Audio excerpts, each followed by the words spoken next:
আল্লাহর কসম, আল্লামা ইবনুল কাইয়িম আল জাওজিয়্যিহ আলাইহির রহমাত তিনি বলেন, তিনি দুটো কথা বলেছেন। আমার মনে হয় আমার জীবনের শ্রেষ্ঠ পড়া এই দুই বাক্য। তিনি বলেন, ফরজ নামাজের মধ্যে তোমার একটা মিনিটের দাম কত? ফরজ নামাজের একটা সেকেন্ডের দাম কত? তিনি বলেন, ফরজ নামাজের মধ্যে একটা সেকেন্ডের দাম নামাজের বাইরে 70,000 বছরের চেয়েও শ্রেষ্ঠ। এবার তিনি বলেন, রমজান মাসের দিনে আর রাতের 1 সেকেন্ডের দাম কত? রমজান মাসের দিনে আর 1 সেকেন্ডের দাম রমজানের বাইরে 70 বছরের চেয়েও শ্রেষ্ঠ। কোন ব্যবসায়ী যদি, কোনো কাপড়ের ব্যবসায়ী যদি মনে মনে ভাবতে পারেন এবার রমজানটা দামি বানাবো, লাগাই দেন দোকানে তালা, 30 দিন বেচতাম না, দিনে রোজা রাত্রে কেয়াম দিনে সিয়াম, 30 দিন বিক্রি করতাম না, দেখি কোন ক্ষতি হয়। রমজান দামি হয় কি দিয়া? আল্লাহু আকবার কবীরা। নামাজ দামি হয় কি দিয়া? রমজান দামি হয় কি দিয়া? 3টা জিনিস দ্বারা রমজান দামি হয়, 3টা জিনিস দ্বারা নামাজ দামি হয়। 1 নম্বরে আল্লাহর মুহাব্বতে করব, 2 নম্বরে আল্লাহর রহমতের আশায় করব, 3 নম্বরে আল্লাহর আযাবের ভয়ে করব। আর মাত্র 52 দিন আছে রোজার বাকি, আর মাত্র 52 দিন। বলো আর মাত্র কত দিন? আচ্ছা 52 দিন পরে আপনার ছেলে আসবে ইটালি থেকে, 10 বছর পরে ইটালি থেকে ছেলে আসবে, আর মাত্র 52 দিন আছে। বলুন তো দেখি এই 52 দিন আপনার উচ্ছ্বাস কেমন? অনেক আনন্দ, হ্যাঁ অনেক খুশি, অনেক বাজারে গেলে আপনি কি বলেন? যারে তারে দেখেন কি বলেন? দোয়া করেন আমার ছেলে আইতেছে,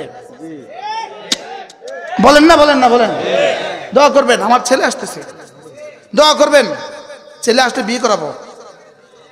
আপনি বাড়িতে চুন রং কাম করান, ছেলে আসবে। বাথরুমের কাজ করান, ছেলে আসবে। করান না? করান না? বলেন তো 52 দিন পরে। আচ্ছা যেমন ধরেন আপনার স্বর্ণের ব্যবসা আছে, হঠাৎ করেই বিশ্বব্যাংক এলান করলো আগামী 52 দিন পরে স্বর্ণের প্রতিটা বড়ির দাম হবে 70 গুণ বেশি। আচ্ছা আপনার কাছে এই 70 দিন, এই 52 দিন কেমন লাগবে? বুঝতেছেন না কথা? আপনি এই 52 দিন কি দোয়া করবেন বলেন? বিবিরে কি বলবেন? বিবি দোয়া করো, বিবি দোয়া করো। আর 52 দিন, আর 52 দিন আছে, একে 70, একে কি? এবার দাদিরে কি বলবেন? দাদি দোয়া করো 52 দিন। দাদি শাশুড়ি কি বলবেন? দাদি দোয়া করেন আমার নাতিন ভাইসা যাইব। আর মাত্র 52 দিন। আর বলবেন কি বলবেন না? বলেন এবার বলুন তো দেখি। আর মাত্র 52 দিন রমজানের শুভ দিন। হ্যাঁ ওই গার্মেন্টস ওয়ালা করে জিগান, ওই কাপড়ওয়ালা করে জিগান, তারা কিন্তু ঠিক মতো টের পায়। হেতারা কিন্তু হিসাব করে, কালকে দেবো আর মাত্র 51 দিন, এরপরে দিন দেবো আর মাত্র 50 দিন, আর মাত্র 48 দিন, আর মাত্র 47 দিন। কি লিগা? কাপড় বেচার লিগা।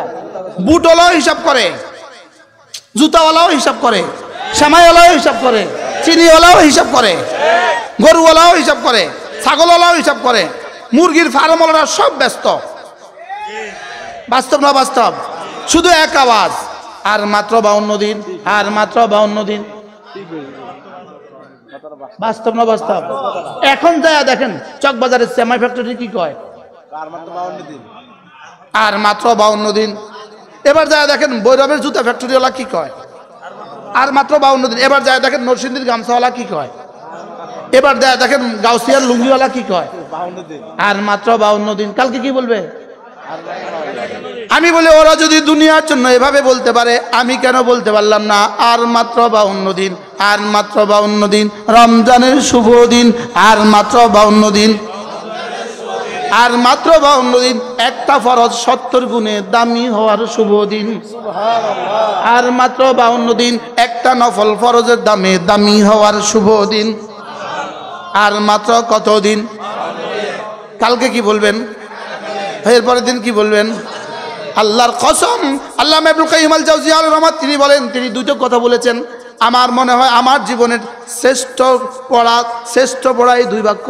তিনি বলেন, ফরজ নামাজের মধ্যে তোমার একটা মিনিটের দাম কত? ফরজ নামাজের একটা সেকেন্ডের দাম কত? তিনি বলেন, ফরজ নামাজের মধ্যে একটা সেকেন্ডের দাম নামাজের বাইরে 70,000 বছরের চেয়েও শ্রেষ্ঠ। শুনছেন কিছু? কি শুনছেন? কন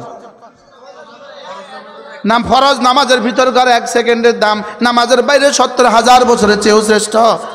এবার তিনি বলেন, রমজান মাসের দিনে আর রাতের 1 সেকেন্ডের দাম কত? রমজান মাসের দিনে আর 1 সেকেন্ডের দাম রমজানের বাইরে 70 বছরের চেয়েও শ্রেষ্ঠ। কি দিয়ে বুঝলে বুঝাবেন? কোনো ব্যবসায়ী যদি কোনো কাপড়ের ব্যবসা যদি মনে মনে ভাবতে পারেন এবার রমজানটা দামি বানাবো, লাগায় দেন দোকানে তালা, 30 দিন বেচতাম না, দিনে রোজা রাত্রে কেয়াম দিনে সিয়াম, 30 দিন বিক্রি করতাম না, দেখি কোন ক্ষতি হয়।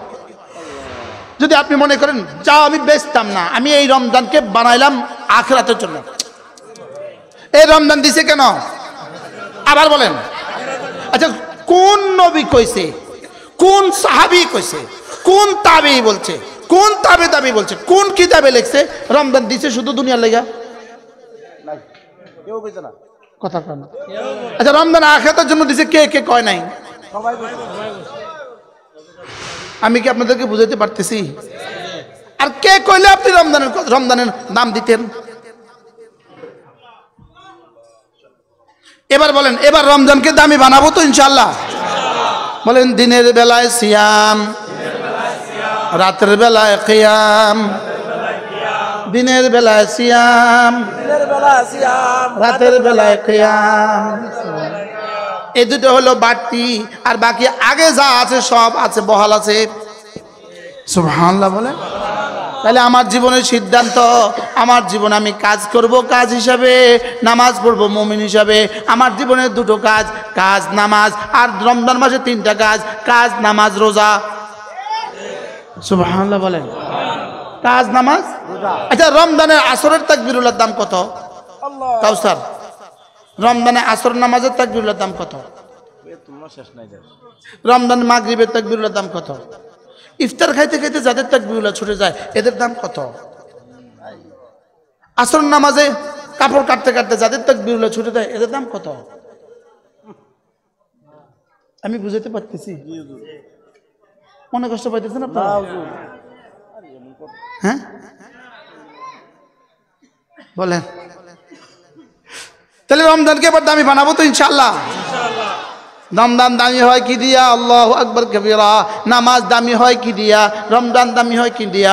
3টা জিনিস দ্বারা রমজান দামি হয়, 3টা জিনিস দ্বারা নামাজ দামি হয়। 1 নম্বরে আল্লাহর মুহাব্বতে করব, 2 নম্বরে আল্লাহর রহমতের আশায় করব, 3 নম্বরে আল্লাহর আযাবের ভয়ে করব। তাহলে রোজা রাখবো তো ইনশাআল্লাহ? নামাজ জওয়ানরা, এই সব জওয়ানরা, মুরব্বীরা একজন হাত তুলবেন না, সব জওয়ানরা হাত তোলো। বলো এবছর রোজা রাখবো ইনশাআল্লাহ? বলো ইনশাআল্লাহ রাখবো তো ইনশাআল্লাহ? হাতটা সোজা কলি যায় না, কলি যায়। বলো বলো ইনশাআল্লাহ, বলো ইনশাআল্লাহ। বলো নামাজ রোজা, নামাজ রোজা। আবার বলেন, সবাই বলেন। আমি বলি ইনশাআল্লাহ, ইনশাআল্লাহ। হাত উঠাইয়া ওয়াদা করলাম ভাই, নামাজ রোজা ঠিক করিয়া মরতে চাই সবাই।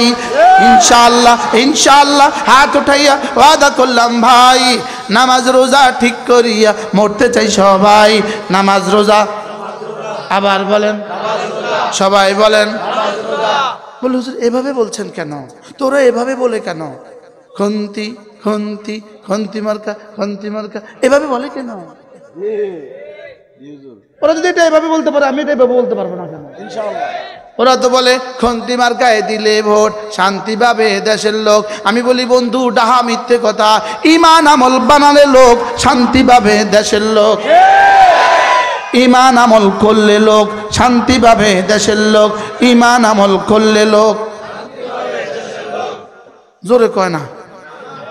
ইমান আমল বল করলে লোক শান্তি পাবে দেশের লোক। নামাজ রোজা করলে লোক, নামাজ রোজা করলে লোক, নামাজ রোজা শান্তি পাবে। তোমার কি কোনো সন্দেহ আছে? আর ওটাতে কি সন্দেহ আসেনি? খন্তি মার্কায় দিলে ভোট শান্তি পাবে দেশের লোক।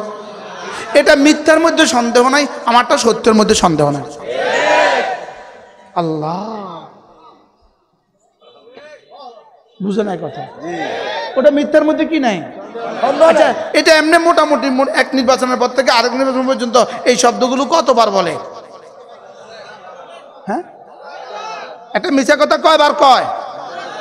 হ্যাঁ আচ্ছা এখন যদি কালকে আমি মাইক লইয়া বাজারে বাজারে বলি ইমান আমল বানালে লোক শান্তি পাবে দেশের লোক, তো দেশবাসী কি কইব? পাগল হয়ে গেছে। কি বলবে বলেন? আমার বাক্যটা সত্য না মিথ্যা? আমি সত্যটা যদি এতবার কইলে কয় পাগল হয়ে গেছে। তো মিথ্যা কথা যারা কয় এরা কি? কত নম্বরের পাগল? কোনো তুলনাই নাই, নাম্বার ছাড়া পাগল। আমাদের কাজও আছে, আমাদের নামাজও আছে, আমাদের কর্ম আছে, আমাদের ধর্মও আছে। সুবহানাল্লাহ বলেন। তাহলে আমাদের কাছে কি আছে? কর্ম, আবার বলেন ধর্ম, কর্ম, ধর্ম। এজন্য যদি আমরা আমাদের ধর্ম ঠিক রাখি, আমাদের জীবনের প্রতিটা কর্মই হয়ে যায় ধর্ম। সুবহানাল্লাহ বলেন। আমরা যদি আমাদের নামাজ ঠিক রাখি, আমাদের কাজ হয়ে যায় ইবাদত। কাজ হয়ে যায় কি? তাহলে ফজর থেকে জোহর পর্যন্ত গরু চড়াইলো, আর জোহরে এসে নামাজ পড়লো, ফজরও ঠিক জোহরও ঠিক, মধ্যখান দিয়ে গরু চড়াইলো, মধ্যখান দিয়ে ছাগল চড়াইলো, মধ্যখান দিয়ে মুরগি পাললো, মধ্যখানে ইটের ভাটায় কাজ করলো, মধ্যখানে রিক্সা চালাইলো, মধ্যখানে কি করলো?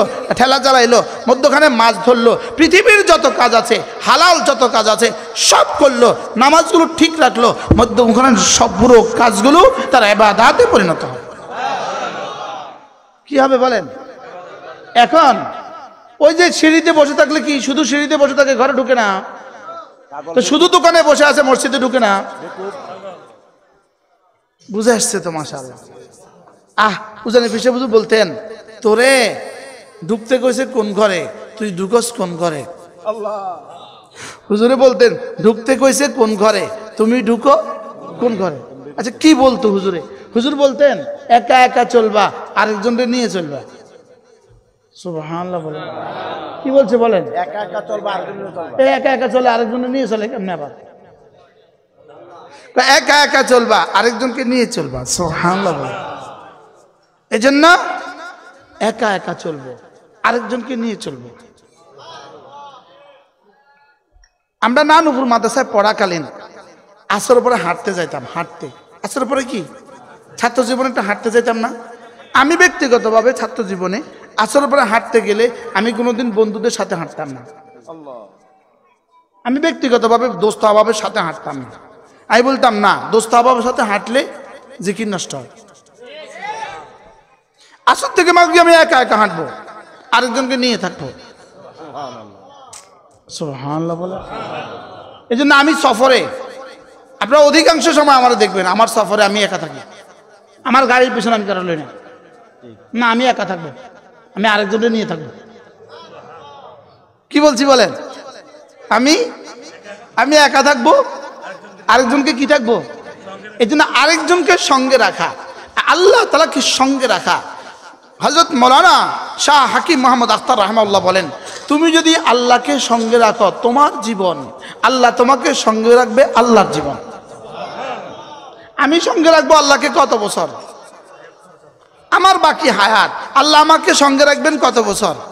আল্লাহর বাকি হায়াত। সুবহানাল্লাহ বলেন। এবার আল্লাহর বাকি হায়াত কত? শেষ নাই। আমার বাকি হায়াত কত? জানা নাই। আমার বাকি হায়াত কত আর আল্লাহর বাকি হায়াত কত? তা আমি আল্লাহকে রাখবো কতদিন? আমার হায়াতে আল্লাহ আমাকে রাখবে কতদিন? সুবহানাল্লাহ বলেন। এজন্য আল্লাহ তাআলা বলেন, ইয়া আইয়ুহাল্লাযীনা আমানু লা তুলহিকুম আমওয়ালুকুম ওয়ালা আওলাদুকুম আন যিকরিল্লাহ। আল্লাহ তাআলা বলেন, হে ঈমানওয়ালারা, পৃথিবীর কোনো ব্যস্ততা যেন তোমাকে আমার জিকির থেকে গাফেল করে না দেয়। সুবহানাল্লাহ। কোনো ব্যস্ততা যেন আমার জিকির থেকে কি করে না দেয়? গাফেল করে না দেয়। তুমি যেখানেই থাকো আমাকে সঙ্গে রাখো। সুবহানাল্লাহ। তুমি যেখানেই থাকো তোমার কলিজায় আমাকে রাখো, তোমার দিলে তুমি আমাকে রাখো, তোমার জবানে আমাকে রাখো, তোমার চোখে তুমি আমাকে রাখো, তোমার কানে তুমি আমাকে রাখো। সুবহানাল্লাহ। চোখে আল্লাহকে রাখার অর্থ কি? চোখে আল্লাহকে রাখার অর্থ কি? চোখ হারাম দেখবে না। বলেন চোখে আল্লাহকে রাখার অর্থ কি? জবানে আল্লাহকে রাখার অর্থ কি? জবানে হারাম বলবে না। কানে আল্লাহকে রাখার অর্থ কি? কানে হারাম শুনবে না। চোখে আল্লাহ হারাম দেখবে না। বলেন চোখে কি? চোখ যদি ভিন নারী থেকে একবার নিচু করে, চোখ যদি ভিন নারী থেকে একবার নিচু করে, হাকিমুল উম্মত মুজাদ্দিদ মিল্লাত আশরাফাই নাওয়াল্লাহ মারকাদা বলেন, কমপক্ষে 10,000 রাকাত নফলের নেকি রব তাকে দিয়ে দেবে। কি বলছে বলেন? বলেন বলেন। ভিন নারী থেকে যদি কি একবার চোখ কি করে, কত কত কত কত নামাজের নাকি দিবে? মূলত হাকিমুল উম্মত বলছেন হাকিমুল উম্মতের মতো করে। এবার রাসূল কি বলেন দেখেন, রাসূল কি বলেন, লা তারকু যাররাতিন মিনাল মাসি, লা তারকু যাররাতিন মিনাল মাসি খায়রুম মিন ইবাদাতিস সাকালাইন। আল্লাহর নবী বলেন এক জাররা গুনাহ ছেড়ে দেওয়া, একটা জাররা গুনাহ ছেড়ে দেওয়া, সারা দুনিয়াতে যত মানুষ আছে আর যত জিন আছে সকলে মিলে নফল ইবাদত করলে যে পরিমাণ নেকি হইতো তার চেয়ে বেশি নেকি দিবে। কি বলছি বলেন?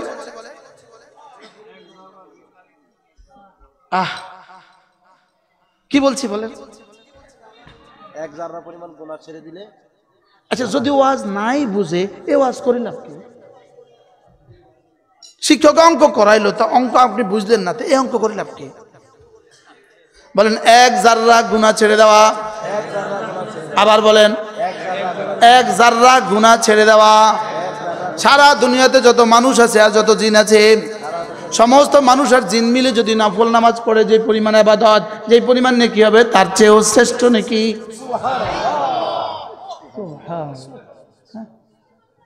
কি শুনলেন বলো? যত মানুষ সুবহানাল্লাহ, ও তো আমার থেকেও সুন্দর বলছে, দেখছেন নি? মাশাআল্লাহ। লা তারকু যাররাতিন মিনাল মাআসি, এক জাররা গুনাহ ছেড়ে দেওয়া, খায়রুম মিন ইবাদাতিস সাকালাইন। এজন্য জবানে গুনাহ করব না। আমাদের অলিপুরি দামাত বারাকাতুহু বড় সুন্দর বলেন, তিনি বলেন ফরজ ওয়াজিব ছাড়বো না। তিনি বলেন ফরজ ওয়াজিব কেন ছাড়বো না, ফরজ ওয়াজিব করব কেন? তিনি বলেন জাহান্নাম থেকে বাঁচার জন্য। ফরজ ওয়াজিব করব কেন? জাহান্নাম থেকে বাঁচার জন্য। সুন্নতগুলো করব কেন? রাসূলের সুপারিশ পাওয়ার জন্য। নফলগুলো করব কেন? আল্লাহর ওলি হওয়ার জন্য। গুনাহগুলো ছাড়বো কেন? জান্নাতে যাওয়ার জন্য। সুবহানাল্লাহ। কি গুনাহ ছাড়বো কেন বলেন? আমরা মনে করছি গুনাহ ছাড়তেছি জাহান্নাম থেকে বাঁচার জন্য। না না, গুনাহ ছাড়বো জান্নাতে যাওয়ার জন্য, আর ফরজ করব জাহান্নাম থেকে বাঁচার জন্য। সুবহানাল্লাহ বলেন। ফরজ করব কেন? ফরজ ওয়াজিব করব কেন? তো কেউ ফরজ ওয়াজিব করবে না, আপনি জাহান্নাম থেকে বেঁচে যাবেন। তাহলে ফরজ ওয়াজিব করব কেন? আবার বলেন, ফরজ ওয়াজিব করব কেন? জাহান্নাম থেকে কি বাঁচার জন্য। একটা প্রশ্ন হুজুর, এক জাররা গুনাহ ছেড়ে দেওয়া সমস্ত ইবাদতের চেয়ে দামি। এবার একটু বলেন তো, একটা ফরজ আদায় করা কত ইবাদতের চেয়ে দামি? কত গুনাহ থেকে দামি? কত গুনাহ ছেড়ে দেওয়ার চেয়ে একটা ফরজ ইবাদত করা দামি? প্রশ্ন হতে পারে না? কি প্রশ্ন? যেমন ফজরের নামাজ, যেমন কি ফজর নামাজ কেউ যদি পড়লো কত গুনাহ থেকে সে বাঁচলো, এই হলো একটা প্রশ্ন। ফজর নামাজ যদি সে পড়লো তো কত নেকি পাইলো, একটা প্রশ্ন। হইতে পারেনি? পারে না? এবার দেখেন, ফজরের নামাজ পড়া, মামুরাত গুলো আদায় করা, বলেন যেগুলো আল্লাহ তাআলার পক্ষ থেকে নির্দেশ আছে এগুলো আদায় করা, আল্লাহ তাআলা যেগুলো নিষেধ করেছেন এগুলো না করা। যেমন ধরেন চুরি না করা, বলেন, আর ফজর নামাজ পড়া। এখন প্রশ্ন, হুজুর চুরি করলে কি পরিমাণ গুনাহ হয় আর ফজর নামাজ না পড়লে কি পরিমাণ গুনাহ হয়? প্রশ্ন হইতে পারে না? কি প্রশ্ন বলেন তো? চুরি করলে গুনাহ হয় না? হয় না? এবার ফজর নামাজ না পড়লে গুনাহ হয় না? হয় না? প্রশ্ন, হুজুর চুরি করলে কি পরিমাণ গুনাহ হয় আর ফজর নামাজ না পড়লে কি পরিমাণ গুনাহ হয়? প্রশ্ন বলেন। চুরি করলে গুনাহ হয়, জোহর নামাজ না পড়লে কি পরিমাণ গুনাহ আর চুরি করলে কি পরিমাণ গুনাহ? প্রশ্ন।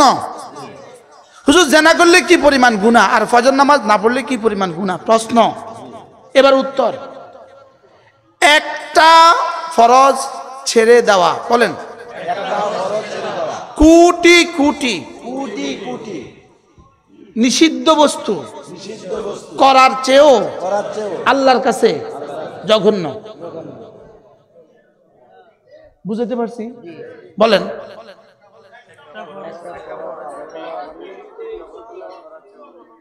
সবাই বুঝতেছে না মনে হয়। কি বুঝছেন? একটা ফরজ ছেড়ে দেওয়া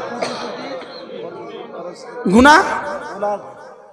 দেখেন লা তারকুল মামুর বিহি, একটা মামুর বিহি ছেড়ে দেওয়া, একটা ফরজ ছেড়ে দেওয়া, ইচ্ছাকৃতভাবে একটা ফরজ ছেড়ে দেওয়া, আযামু ইলাল্লাহ, আল্লাহর কাছে জঘন্য অপরাধ, মিনের থেকে বিল মাসি, হাজারো গুনাহে মুরতাকিব হওয়ার চেয়ে মুআযাল্লাহ হাজার হাজার গুনাহ করলে যেই পরিমাণ গুনাহ হবে না, একটা ফরজ ছেড়ে দিলে তার চেয়েও জঘন্য গুনাহ।